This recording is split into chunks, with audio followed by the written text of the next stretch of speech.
Hello there, my very good friends. On today's wrestling news, we're going to give you a major update on Colt Cabana's AEW status. WWE thinks CM Punk is definitely done with AEW. I will tell you about a WWE heel turn, a major heel turn that they might have scrapped. And why AEW hired Jeff Jarrett. I'm Adam Wilborn. And I'm Andy Murray. And this is the news. Colt Cabana. Yes. Boom, boom. He's back on the scene. He is. And he wrestled a match on Dynamite and he lost to Chris Jericho. Lost clean? Yeah, code breaker. He never can. My memory fails me when it comes to the clean finishes in the Jericho Appreciation Society. But, you know, it was significant. It was his first AEW TV match since November. I almost said y'all. Y'all. I've gone American for the day. Y'all know about I did it again. The conspiracy theory, right? Or maybe it's not actually a conspiracy. It might actually be true that CM Punk's entrance into AEW coincided with him kind of vanishing. Blackballed. All of that stuff. You might be sitting there wondering, well, what's Colt's status going to be going forward now that it looks like Punk is seemingly on his way out of the company? What are they going to do with Colt? Is he full-time on TV now? What's going on? PW Insider's Mike Johnson says currently that was just kind of a one-off appearance for Colt on AEW television. He is very much viewed as part of the Ring of Honor roster still, rather than this being like him reintroduced in a more permanent role.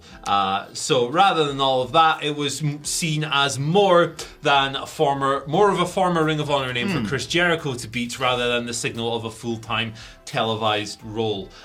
Colt, of course, had been on, I think, both of the Ring of Honor shows since Tony Khan took over. Yeah. He did the AEW stuff in Germany to promote the video game earlier this year, but other than that, nothing from him in the Canverse since November. I'm not gonna lie, I'm a little bit disappointed by this, man. I'm not surprised by this. I mean, like you say, it was as part of an ROH storyline. A former Ring of Honor champion, he's a former tag team champion, of course, in ROH, and that's why he was brought in. And like you say, he has been utilised briefly in Ring of Honor. What happened there? I'm useless. Let's go. But it does strike me as one of those things that if you believe the conspiracy, they've been like, well, we'll keep him on Ring of Honor, but I'll tell you what's going to really boil some piss is if we bring him back immediately after the investigation finishes. It did indeed boil some piss. And, that segues nicely into my story because WrestleVotes have come through with a very interesting report about WWE's thoughts on CM Punk's situation within AEW. Select. Sorry. Both. Yes. WrestleVotes and Fightful Select. It's a tag team. The Mega Powers have come through. Basically saying that WWE have read this situation as a massive sign that CM Punk ain't going to be all elite for much longer. We've obviously reported on numerous occasions now that AEW are probably going to try and buy CM Punk out of his contract, but the wrangling point is the non-compete, of course. WrestleVotes reported that AEW's closest competition had taken note of Cabana's re-emergence on Dynamite, and now, subsequent to that, Fightful Select are reporting that from WWE's point of view, Colt returning seems like a, quote, huge signal that if CM Punk wasn't already on his way out, he definitely is now. And a WWE source with knowledge of the situation said that they'd be surprised if the duo would ever be able to work together again. And another noted that they hadn't heard anything regarding a new potential relationship between Punk and Cabana. I think a lot of us read Colt Cabana, through no fault of his own, being the sort of signpost of like, you ain't ever getting Punk back in AEW. It definitely adds to the breadcrumb trail. I think that prediction-wise, I think Punk, done. I think he's done.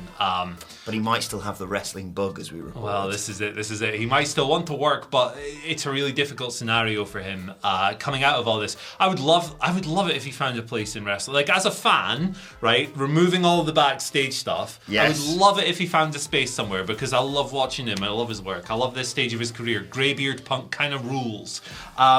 That being said, I said this briefly yesterday, going back to WWE doesn't seem all that healthy. They could pay him a lot of money and it would make headlines and there's a wrestling war on, but working for that promotion last time was not good for that man, unfortunately, and given that Triple H is now penning the content, and Triple H was a big target of CM Punk's ire. I don't need to wrestle you, you need to wrestle me. There you go. I'm not sure it would be that much improved. So while it would make headlines, and listen, as a fan, I'm popping huge, in the grander scheme, Yeah, man, Punk's future is going to be really, really difficult, is my summary. Exactly. It's you know, I remember the many moons ago, I think it was in the pandemic, which makes me really sad, when I said, next year CM Punk's going to come back to wrestling. And I thought, well, that's never going to actually bloody happen. And then it did, so don't rule anything out. I mean, the Ultimate Warrior came back to WWE. Like, anything can happen. And you know, we've got all these actually good sources, Sean Ross Sapp, Dave Meltzer, WrestleVotes, etc. I've got my little birds, haven't I? I've got my little, and I've reached out to CM Punk via them for him to be part of the WCPW relaunch, of course, that I'm campaigning to happen. That's definitely not happening, but might happen if I just keep talking about it enough. And apparently, they said, CM Punk, you've got the wrestling bug. Do you want to wrestle in WCPW? And he said, why? And I said, here's why. That's right. Punk Miller, main event. Put it in your diaries when we actually book it and find, I don't know, £8 million or whatever it is he's going to need. That's a cast iron guarantee. Hey, Punk, if you wrestle, I'll give you a Charleston chew. Right? Now we'll wait on his response. He's probably not short of Charleston chews. He lives in America. Yeah, good point. Don't know. I'll get you a muffin. I'll get you a Tesco muffin. There you go. All right, yeah, you can't get those in the States. Probably for the better. Actually, Tesco muffins are all right, aren't they? Blueberry or chocolate chip? Chocolate chip. And blueberry. Chocolate chip. Oh, interesting. Let us know in the comments. This will be the wildest fight we've had all week. We've talked about Saudi Arabia and CM Punk this week. And blueberry muffins. What's going on? Let's have it. Right, okay, let's talk about something a bit less... Oh, please. All-encompassing. WWE, WE. That channel kicks ass. I've not watched them for a while. It doesn't kick ass, but it also does kick ass. Yeah. If you know, you know. They were planning to turn not Matt Riddle, the other guy, Randy Orton. When Randy Orton came back from injury, WWE's original plan was to turn that man heel. Not necessarily a great surprise here, but I think quite interesting nonetheless, considering the changing situation in WWE. This is a report. It's the conjunction gimmick between WrestleVotes and Give Me Sport. Ooh, they're coming through. WrestleVotes are tagging with lots of people at the moment. Teaming up, baby. They're coming through with a lot of scoops as part of this. It's good work. Good stuff. Good. Shout outs to those guys. Except that time Louis snitch tagged me to Baron Corbin. Damn you, Louis, you sausage. Come on. Come on, Louis. No, shout outs to Louis. He's doing a good job. I've gone off. This video is a catastrophe from my. They were going to turn Randy. When did Randy Orton get injured? Yeah, Randy Orton got injured back in May. The original plan was to turn him heel when he came back. However, obviously that would have set in motion a tag team between the former RK Bro fellas. But whether or not this will happen now is currently unclear, because this was a plan that was formulated under Vince McMahon's tenureship. Now he is out of WWE as of July. Triple H is the creative lead. So it seems like we're uncertain as to whether this will actually happen now, at least as soon as Randy comes back. So long term, yeah, I mean, that's probably the goal, right? Make those two guys feud. But when Randy was written off television, it was a bloodline beatdown that they used, but the injury has been a bit more troublesome than first thought. Get well soon, Randall. Get well soon, Randall. Keith Orton.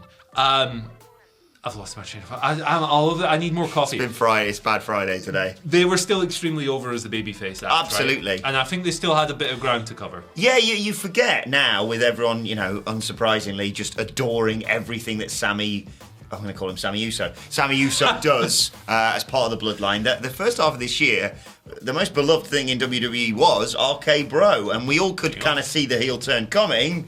We wasn't sure it was going to be, do they win the tag titles and then lose them again? Do they win the tag titles and he just goes, bollocks, I've never liked you anyway, blah, blah, blah.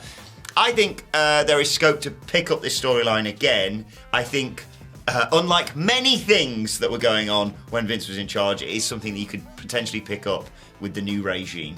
But you don't have to turn. You don't have to come back and have him go Randy, and then immediately get RKO's. I agree. Let's put a bit of there's no rush. You and I could probably book quite a decent WrestleMania card now. So it's not like you've got to be like, right, we've got to get people back and do. Oh, right, you're you hate you now and blah blah blah.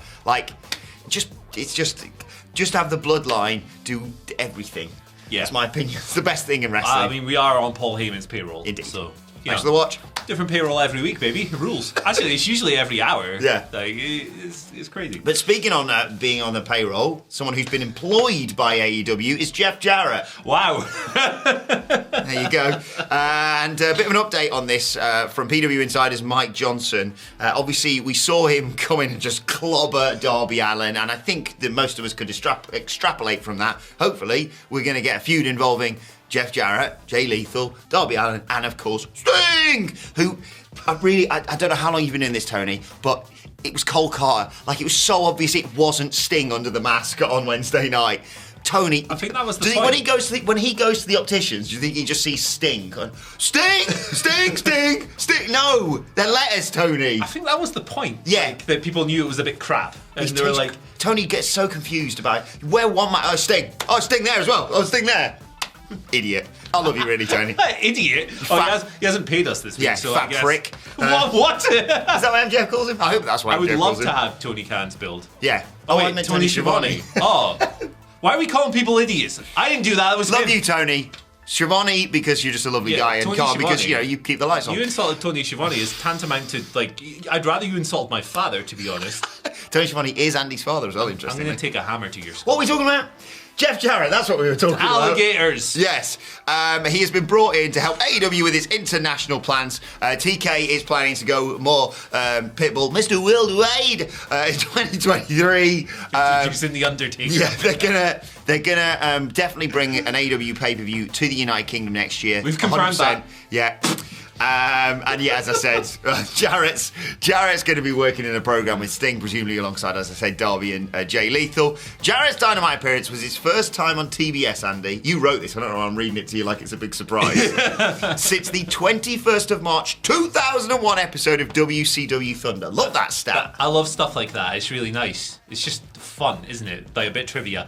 Yeah, I mean, the side of the Jeff Jarrett thing, like the angle or not, you don't have to. It's cool. It's cool. No worries. He was doing a good job, by all accounts, as WWE's live event dude. Yeah. Live event guy. Business was up under his tenureship. Now, obviously, there's a lot of poppin' stuff in WWE at the moment, from the Bloodline to the Sami Zayn. That's the same thing, but you know what I mean. So that contributed as well. But by all accounts, Jeff was doing a good job before Triple H, before he left. Got his mates in. Had to get Road Dogg a job. Imagine being replaced by Road Dogg. Gee whiz.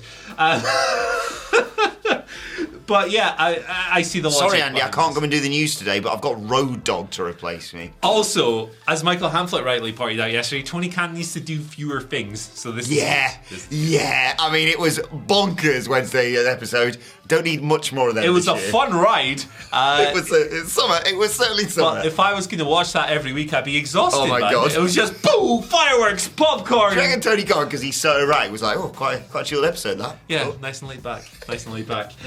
Speaking of being laid back, oh yeah, one of these questions today, This dumb chair's questions. gonna break on camera. I can It's feel Friday. it. God bless everyone, by the way, who sends us like really well thought out wrestling questions on the Friday. Not the day for I'm it. sorry, my friends. Save it for the Saturday, lads. The background says, "Oh, we got the alligator, we got Jade flipping off Flatty, the alligator." cut the He swore. Sorry, Phil. Stuff. Sorry, that's it. No more swears from me this Damn week. it, Phil. We're gonna be good for about 3 more minutes. You gotta be good. Unlike Phil at pool, he's really bad. Ooh, he's gonna put a clip of you looking silly now. Hello.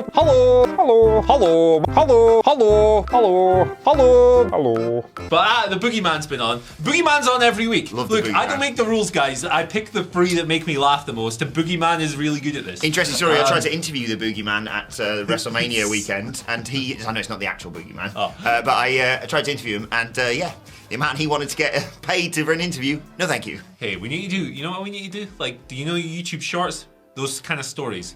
Bob Backlund wanted how much? There we go. I bought his book, and then he went bonkers for 3 minutes. Go and watch the Bob Backlund interview, please. We're just doing content pitches on the video. Right, Boogeyman wants to know, you need one more class for your college schedule. How are you filling it out? What are you choosing? Number 1, number A, letter A. Conflict Resolution 101, taught by CM Punk. Time Management Rio 2, taught by Tony Khan. C, Business Etiquette 104, taught by Vince McMahon. Or D, Meditation/Calming Technique, taught by Adam Wilborn. I mean, I can't go to my own class, can I? That is going to be... I mean, you could try. I've always thought about whether I should do those meditation apps, but I just... You would not. in the headspace. No, not for me. Time management one. Time management. The time management one, because I always say to you, don't I, there's not enough bloody hours in the day. And Tony manages to cram so much into 2 hours that I'm like, oh, maybe I could learn something from him. Yeah. And also, like, that class... I know, to be fair, the class won't run over. He'll just get to the final point and then be like, anyway, what you got to do is find out how to do that. You imagine Excalibur. I am not going to a class taught by Vince McMahon. That's all I'll say. Absolutely not. And There we go. As far as me goes, I'm going to the meditation calming technique, man. I like to slow down. I'm a slow guy. Either that or I'll go to the punk class and kick the door down as I walk in. Kicking the door, waving the 4-4. All you heard was Larry didn't hit anyone. Why did I go with Larry? It was that Larry actually instigated it all. Larry punched Matt Jackson. Larry KO'd Matt Jackson. Our next question. Sorry. Allegedly. No, what? What? Barris, I'm just trying to legally protect us here. Coulter Standhausen has been on. What a name. What a name. Wants to know, oh gosh, who has the strongest bite? The flatty, the eel, or Ace Steel? Ace Steel's a little bitch. Wow. I'm joking. Flatty. It's the Flatty. It's the flatty. The Flatty's going to snatch Jade's hand off there and do the death roll thing. Yeah, sorry, Jade. And then maybe Nyla Rose can beat her for the TBS title.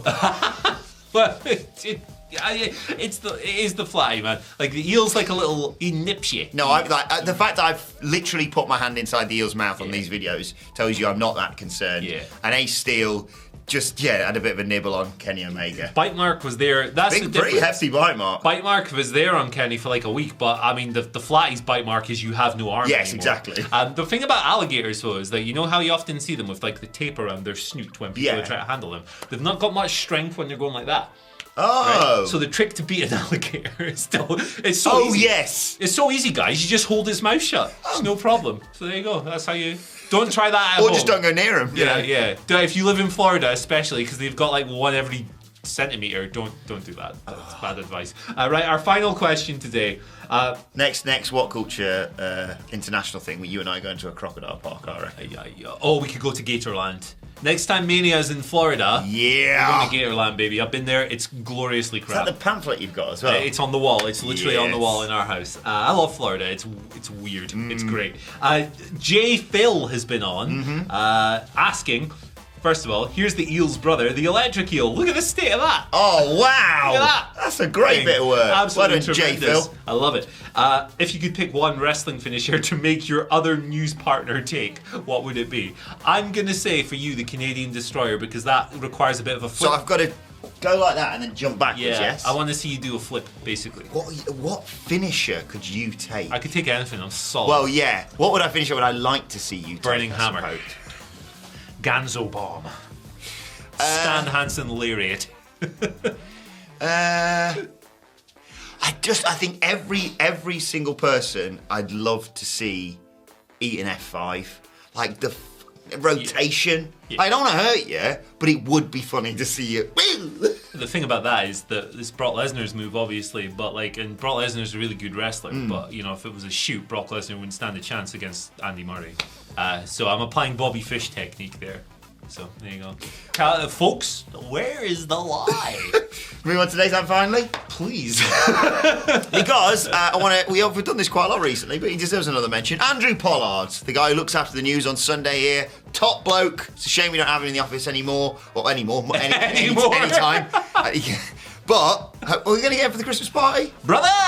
Oh! Yes, we are. Get you down for the Christmas party, Pollard. Hopefully. Well, do you know what he's doing today? Yeah, I do, but I'll pretend I don't. He's officiating a wedding. The Sinister Minister. Best of luck to you, Andrew Pollard. I didn't realise that was a thing. I'm going to try and do that now. Brother, I'm going to get, oh man, who am I going to get to officiate mine eventually? Let us know in the comment section below. The Flatty. Oh yeah, the Flatty can do it. Probably. I know the Flatty's going to bring the rings down the aisle. Ah, he's the ring bearer. The eel can do that. Adam, can you get the rings out of there? Ah! Yeah, no problem. If you get one wrestler to officiate your wedding, who would it be? Mine would be Danhausen. 100%. Imagine how fun that would be. Take you. Awesome. I love Danhausen. Curse the wedding. Tell you one person it wouldn't be, probably because he'd be my best man, but MJF, because I don't sense he's gonna. He'd cut the. Remember the bloke who officiated our wedding was like a bit of a jokester. I don't mind jokes. That guy. I don't like it when it's at my expense. That guy called the Pope the big man. That guy rocked. Get him back. Shout out to Father Michael. Yeah. Big Mike. And to officiate my wedding, Tony Schiavone, just to balance things out, because I was being nasty earlier. You need to apologise to Tony Schiavone. Sorry, Tony. I was thinking about this earlier, right? For our British fans, Tony Schiavone is the James Richardson of wrestling.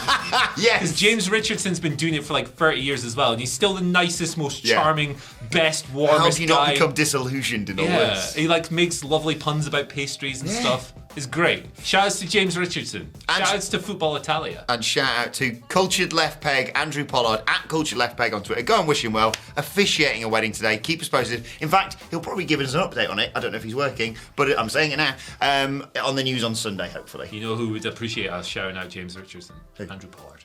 Yeah, yeah. Best luck with that, Pollard. And if you want me to officiate your wedding, you're an idiot. Right, let us know. I'll do it for a tenner. I'm not going to lie. I'll do it for free. It's just going to be a bad wedding. This has been a catastrophe. This is the business, brother. It's a business. What's his price? I'll do half his price. Right, comment Sounds section. like a familiar tag team. What's better, blueberry or chocolate chip muffin? Remember that from about half an hour Wow. ago? Remember Jeff Jarrett and Colt Cabana? What? Like, share, subscribe. When he insulted Tony Schiavone. Subscribe to What Culture Wrestling wherever you get your podcasts from for daily wrestling podcasts. You've got the Rampage preview, you've got the SmackDown preview, and of course Wrestle Culture with hashtag Bloody Good Quiz coming your way a little bit later on today. And don't forget to join me and Phil on Saturday afternoon here in the UK, Saturday morning in the US. Oh, it must be so hard for our Crown Jewel live stream. You can follow us on Twitter at WhatCultureWE. You can get both of us on there. Andy, where can people find you? At Andy H. Murray. The H stands for have a flat weekend. Ooh, Maybe yeah. drink a flat white. Ooh, Maybe open challenge. Eat a flat pancake. They're all flat, aren't they? Flat Flat. Rice Krispies. Flatten them down, then eat them.